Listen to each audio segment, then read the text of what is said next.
Oh my, oh my, oh my, Congressman Alvarez. And the rest sa mga nakapaligid sa iyo.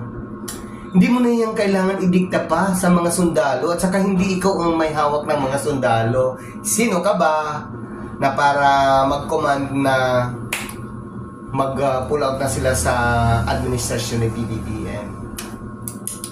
Wala kang karapatan. Kung naghahangad ka naman, meron kang mga pangarap na maging isa senador dito sa bansang Pilipinas, huwag niyong idaan sa paninira dahil ang mga taong bayan ngayon ay matatalino na at may isip. Hindi katulad dati, yung panahon ni Cory, marami pang bayaran at marami pang illiterate na mga tao na madidiktahan. Kaya nga yung ibang marunong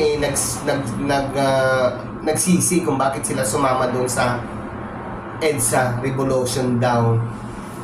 Mga bubo yun, mga binayaran ng karaman. Kasi ako, maraming bisis na ako bumoto dito sa Pilipinas kasi may edad na rin ako. Malapit na rin ako mag-senior. Congressman Alvarez. Nakakainis no, nakakapanggiri yung mga, palagi na lang kayo nag-prayer rally.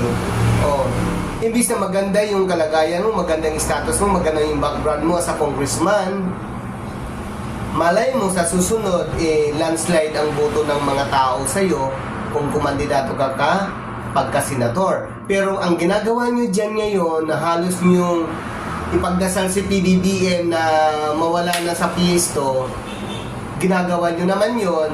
Hindi maganda yon. Hindi maganda sa pandinig namin, hindi maganda sa paningin namin. Kasi hindi na ngayon uso ang paninira ng mga katunggali ninyo. Pagkatapos panitang prayer rally ninyo, no, ginagamit nyo pa yung Diyos, ginagamit nyo pa yung God para lang manira ng tao. Diyos ko, ano ba yan? Ano ba kayong mga Christian? Gagawin nyo lang organize kayo, magkaroon ng prayer rally. Ibig sabihin, nagdadasal kayo na maging maayos ang ating bansang Pilipinas. Pero pagdating nyo doon sa entablado, ang prayer rally ninyo nagiging abnormal rally na. Kasi alam mo kung bakit? Dahil panay ang paniniran nyo sa gobyerno, lalo na kay PBBM. Hindi naman kayo na Diyos ko, lalo tuloy wala sa inyo bubuto, promise.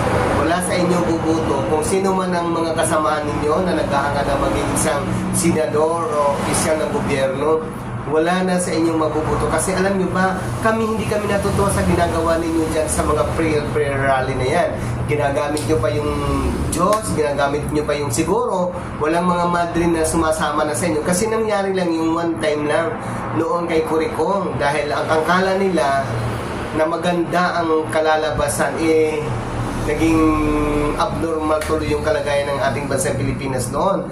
So ngayon, kahit million times pa kayo pumunta sa mga rally ninyo, pumunta pa kayo kung saan sulok ng Pilipinas, magrarally lang, tapos sisiraan nyo lang yung ating presidente o sino man mga opisyal ng gobyerno na ngayon ay nagtatrabaho, wala sa inyong bubuto.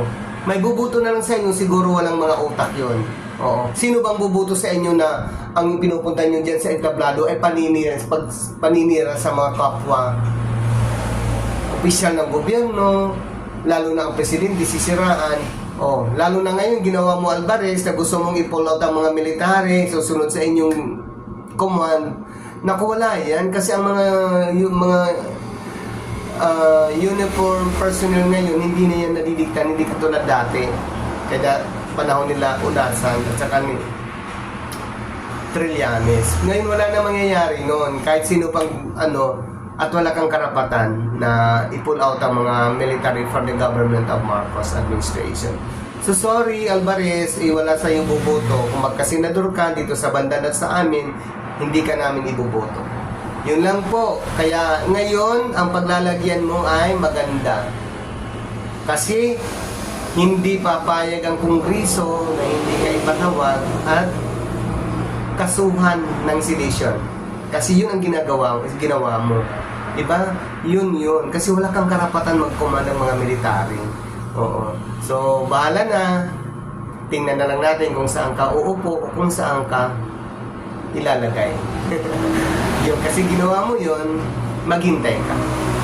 So, bye-bye!